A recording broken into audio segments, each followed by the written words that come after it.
माननीय अध्यक्ष महोदय, सन्माननीय सदस्यांनी जो प्रश्न उपस्थित केलेला आहे त्यांनी मला ती फुलं दाखवली, तर त्यांना ती फुलं कापडाची आहेत, त्यामुळे कापडाच्या फुलांवर तर बंदी नाही, पण प्लास्टिकच्या फुलांवर आणि प्लास्टिकच्या कोणत्याही जे प्लास्टिक बायोडिग्रेडेबल नाही अशा सगळ्या गोष्टींवर आपल्या राज्यामध्ये बंदी आहे. म्हणजे आपल्या राज्यामध्ये ही बंदी देशामध्ये सगळ्यात आधी आपण सुरू केलेली आहे. याच्यापूर्वी कोणत्याही राज्याने केली नाही, ही बंदी आपल्या राज्यामध्ये केलेली आहे. निश्चितच जेवढं नैसर्गिक गोष्टी वापरल्या जातील तेवढं चांगलं आहे. तर ही जी फुलं आहेत ह्या फुलांचं त्यांनी क्लेम केलंय की त्याचं केमिकल हे हानिकारक आहे. तर ते हानिकारक जसं आता प्रत्येक गोष्ट आपण आपल्या आजूबाजूला बघतोय, त्या कार्पेट पासून त्या लेदर पासून आपण घातलेल्या कपड्यापासून त्या वूडच्या पॉलिश पासून प्रत्येक ठिकाणी आपण वेगवेगळ्या केमिकल्सचा वापर करत असतो आणि हे सर्व केमिकल अति प्रमाणात वापरले किंवा कोणत्या तरी वातावरणाशी रिॲक्ट झाले तर त्याचा नक्कीच चांगला वाईट असा सगळीकडे परिणाम असतो.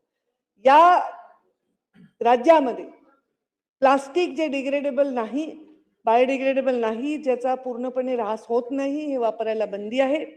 त्यांनी जी फुलं दाखवली ती कपड्याची फुलं आहेत. त्यांचं म्हणणं आहे की ते हानिकारक आहेत. तर त्यांनी ती कुठून विकत आणली असतील, तर त्या दुकानांनी कुठून प्रोक्युअर केली असेल, ह्याची चेन जर उघडकी आली तर त्याचं मॅन्युफॅक्चरिंग उघडकी येईल, आम्ही कारवाई करू. परंतु अशा रॅन्डम एखाद्या गोष्टीची आपल्याला कारवाई करता येणार नाही. पण आमचे इन्स्ट्रक्शन्स ऑलरेडी आहेत.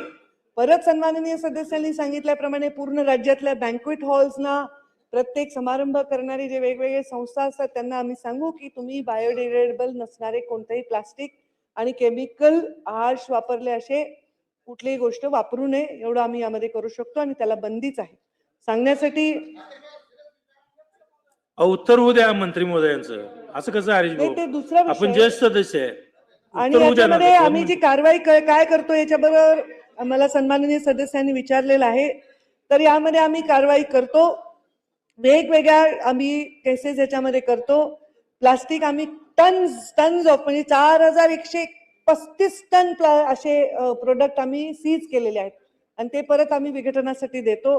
याच्यामध्ये आम्ही जवळपास 25 कोटी रुपयाचा फंड आतापर्यंत विविध माध्यमातून आम्ही फंड नाही त्याचं फाईन कलेक्ट केलेलं आहे. म्हणजे लोकांना आम्ही फाईन लावलेला आहे. अशा प्रकारचे जिथे ते जप्तही केले त्याला फाईनही लावलेला आहे. आणि असे व्हायलेशन जेवढे म्हणजे आता माझ्याकडे जो आहे 92,000 ठिकाणी हे व्हायलेशन आम्हाला आतापर्यंत गेल्या 4-5 वर्षातले आकडे जर सांगितले तर हे सापडलेले आहेत. त्यांच्यावर आम्ही कारवाई केलेली. 5 ह्याच्यामध्ये पहिल्यांदा जर पकडलं गेलं तर ते 5,000चा ऑफेन्स 5,000चा फाईन असतो. दुसऱ्यांदा पकडलं गेलं 10,000, पण तिसऱ्यांदा पकडलं गेलं तर त्यांना जे 3 महिन्याचं जेल आणि 25,000चा फाईन अशी शिक्षा देखील आहे. त्यामुळे ह्यामध्ये आम्ही पर्यावरण विभाग म्हणून वेळोवेळी या तपासण्या करतो. याच्यामध्ये शाश्वती करतो की हे आम्ही होऊ देणार नाही. पण त्याच्याबरोबर आम्हाला लोकल बॉडीज तिथल्या ज्या आता समजा एखाद्या नगरपालिकेमध्ये असे बँक्वेट हॉल असतील तर त्यांनी सुद्धा या गोष्टीमध्ये कारवाई करावी असं अपेक्षित आहे. आपण सांगितल्याप्रमाणे होळीचा जो सण येतोय त्याच्यामध्ये अवेअरनेस आम्ही दिवाळीमध्ये अवेअरनेस करतो, आम्ही होळीमध्ये अवेअरनेस करतो, आम्ही गणपती आता पीओपीचा एवढा मोठा विषय होता तो अत्यंत व्यवस्थितपणे हाताळला. सगळीकडून कौतुक झालं. एवढा मोठा गणपती विसर्जनाचा जो आपला कार्यक्रम असतो त्याला त्याच्या अटी शर्तीप्रमाणेच त्याचं विसर्जन झालं. त्याचं रिसायकलिंग करण्यात आलं. जे काही छोट्या छोट्या हौदामध्ये गणपती विसर्जित केले त्याचं सुद्धा. आणि तसंच आता होळीच्या सणाला सुद्धा आम्ही एक जागृती म्हणून की कोणी केमिकल हे कलर हार्श केमिकल वाले वापरू नये अशा प्रकारचे त्या सगळ्या लोकांना तशा सूचना देण्यात येतील, अवेअरनेस करण्यात येतील. आणि सजावटीसाठी म्हणून नाही तर थर्माकोलच्या प्लेट्स असतील, प्लास्टिकच्या प्लेट्स असतील, लागणारे जे काही साहित्य असेल जे डिग्रेडेबल नाही त्या सगळ्यांना बंदीच आहे. त्याला वापरलं तर त्याच्यावर त्याचे प्रावधान देखील आहे. सन्माननीय सदस्य जयंत पाटील साहेब.